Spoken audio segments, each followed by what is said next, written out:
Morning students, today we will read about climatic conditions, यानी कि जलवायु है जो क्लाइमेटिक कंट्रोल्स, यानी कि क्लाइमेट को क्या क्या चीज़ें कंट्रोल करती हैं, क्या क्या चीज़ें हैं जो क्लाइमेट को प्रभावित करती है या इसको नियंत्रण में लेती है। There are 6 major controls of the climate of any place.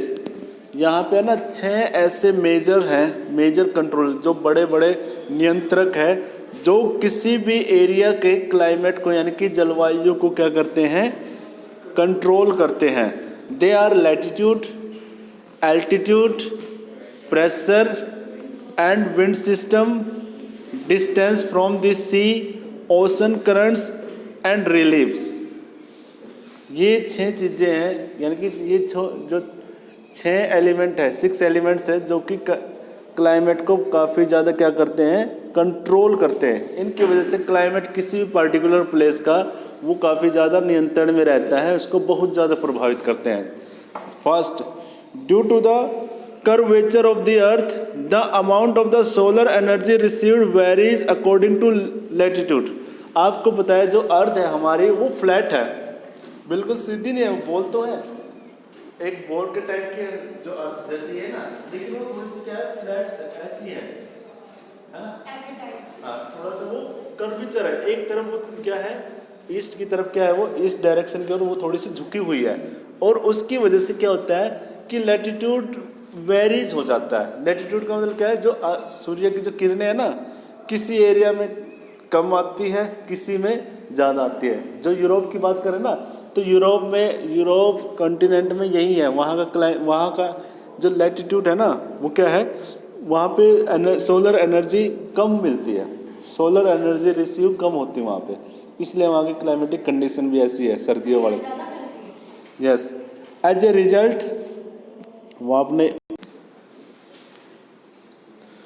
Result air temperature generally decreases from the equator towards the pole. जिसकी वजह से क्या होता है, जो एयर का जो टेम्परेचर होता है ना, वो आम तौर पे क्या हो जाता है, डिक्रीजेज हो जाता है, यानी कि कम हो जाता है from the equator towards the poles. जो हवाएं इक्वेटर से पोल की तरफ आ रही है, नॉर्थ पोल की तरफ आ रही है ना, तो यहाँ से आते आते एयर का जो टेम्परेचर है, यानी कि उनके अंदर जो गर्मी है वो कम हो जाती है वहाँ तक जाते जाते।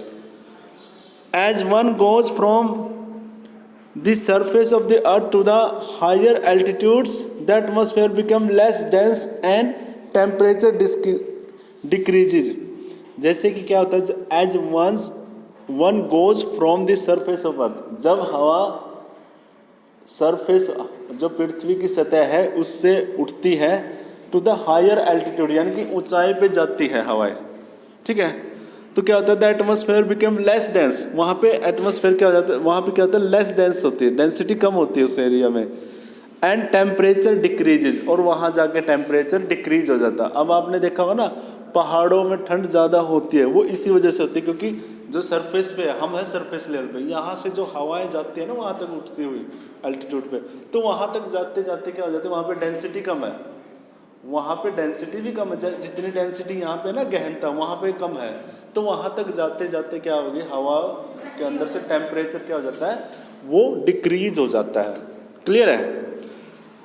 तो the hills are therefore cooler during summer, और यही वजह है जो पहाड़ी एरिया होता है ना, जो हिली एरिया होता है, वहाँ पे क्या होती है, समर के टाइम में हवाएं भी कूलर रहती है, ठंडी रहती है। जैसे आप हिमाचल में या कश्मीर में जाके देखोगे ना, गर्मियों के टाइम में भी, तो वहाँ पे आपको ठंड महसूस होगी compare to plain area. The pressure and wind system of any area depend on the latitude and altitude of the place.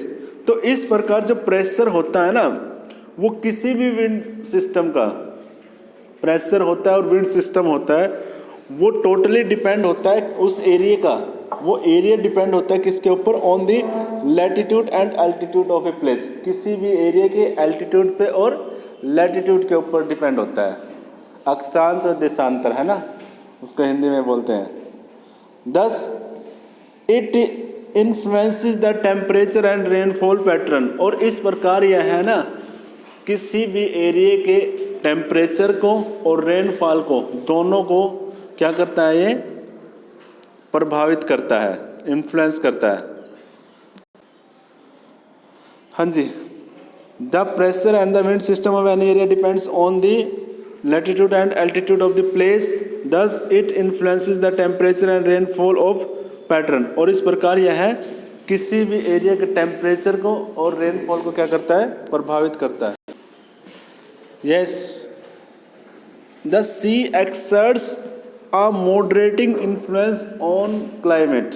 जो सी होता है ना जी, यानी कि समुंदर होता है किसी भी एरिया के पास, वो क्या करता है, वो वहाँ के क्लाइमेट को क्या करता है, मॉडरेट करता है, यानी कि संतुलन में रखता है। न ज़्यादा गर्मी होने देता, न ही ज़्यादा वो क्या होने देता है, सर्दी।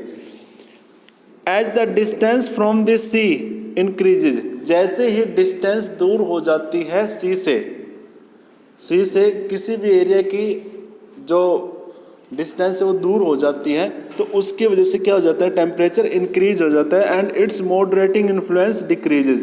और जो पानी, जो सी का जो क्लाइमेट मॉडरेट था ना, वो क्या होता जाता है, दूर समुद्र तल से ज़्यादा दूरी होती जाती है ना, तो मॉडरेशन कम होता जाता है। इसकी कंपेयर आप ऐसे कर सकते हैं, यदि आप है ना कहीं केरल के कोस्टल एरिया में गए हो या महाराष्ट्र के कोस्टल एरिया में, गोवा के कोस्टल एरिया में, वहाँ का टेम्परेचर कैसा है, मॉडरेट है, न ज़्यादा गर्मी है न ज़्यादा सर्दी है। लेकिन जितना आगे बढ़ते गए सी से, तो फिर क्या हो जाएगा, गर्मियों में बहुत ज़्यादा गर्मी और सर्दियों में सर्दी, जैसे अपने यहाँ पे प्लेन एरिया में। एंड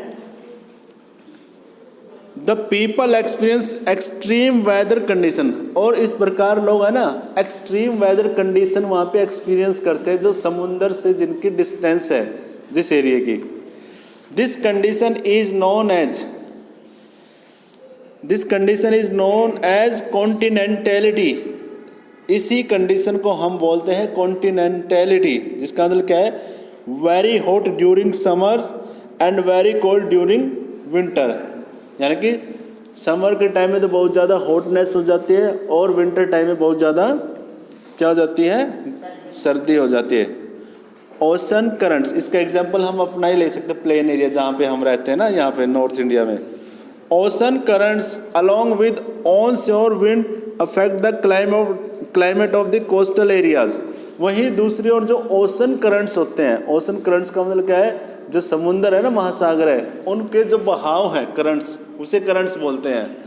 तो जो करंट्स हैं along with the on sure, जो कि किसके पास है, समुंदर तल के जो किनारे हैं ना, प्लेस के अर्थ के, उसके पास से जो ओशन करंट बहते हैं वो क्या करते हैं, विंड इफेक्ट, वो भी क्या करते हैं, उसके तल पे जो हवाएं चल रही है ना उसको बहुत ज़्यादा प्रभावित करते हैं। The climate of the coastal area, और उस एरिया का जो क्लाइमेट है ना वो भी बहुत ज़्यादा प्रभावित होता है। For example, any coastal area with warm and cold current flowing past it will be warmed और cooled if the winds are on shore. इसका मतलब ये कोई भी ओशन करंट है, ओशन करंट या तो कैसे होते हैं, कोल्ड होते हैं, या तो कूल होते हैं, या फिर हॉट होते हैं। अब जो ओशन एरिया जहाँ पे जो ओशन करंट गर्म है, सीधी सी बात है, तो वहाँ उसके आसपास के एरिया में जो हवा बहेगी वो भी गर्म ही आएगी।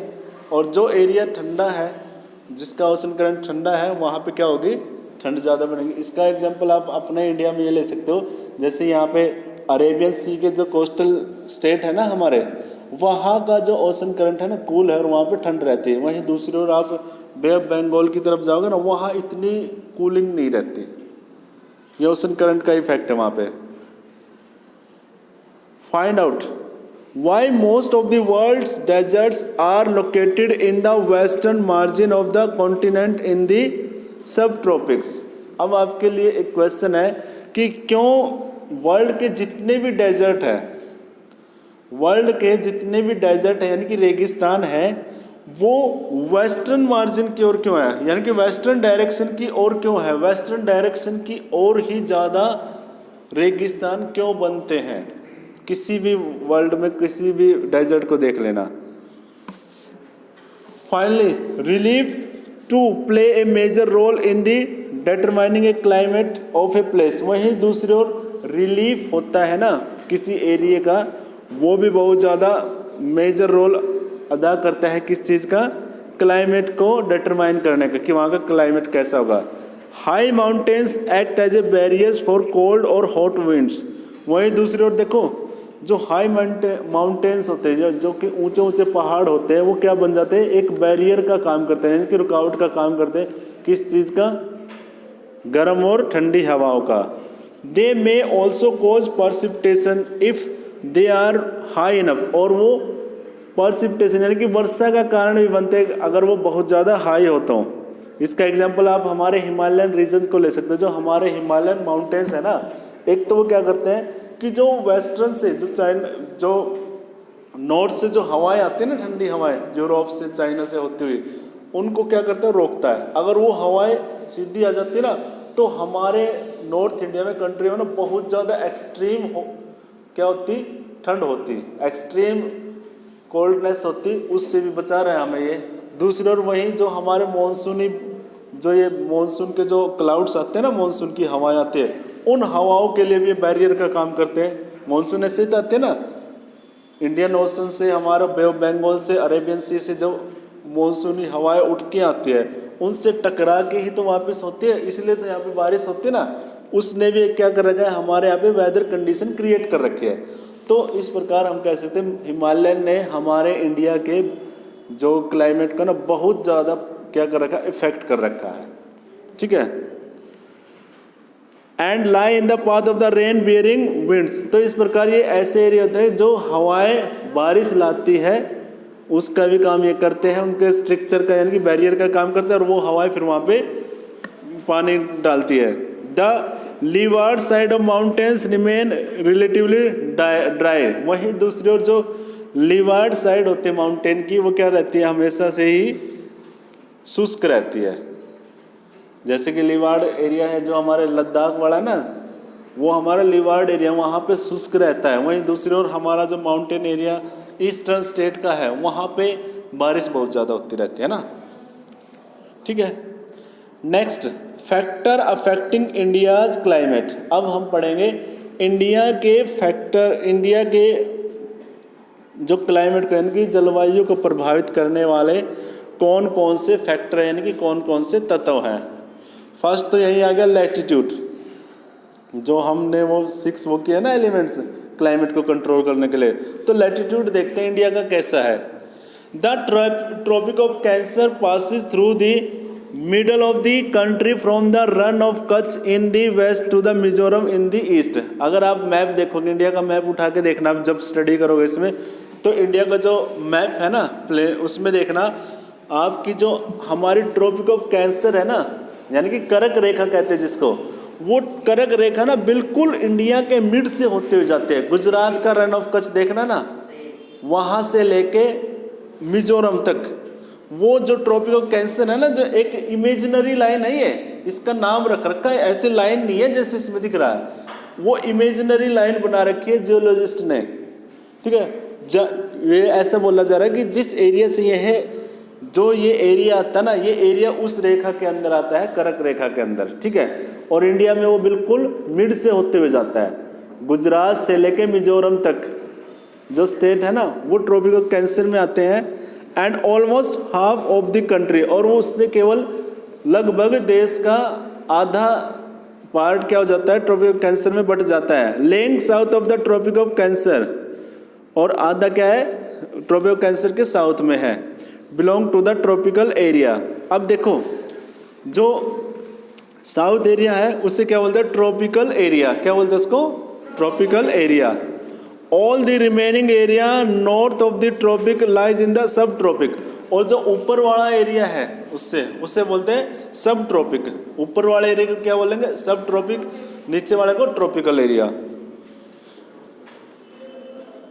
Therefore, India's climate has characteristic of tropical as well as subtropical climates। तो इस प्रकार इंडिया में है ना दोनों प्रकार के क्लाइमेट है यहाँ पे, ट्रॉपिकल भी और सब ट्रॉपिकल भी।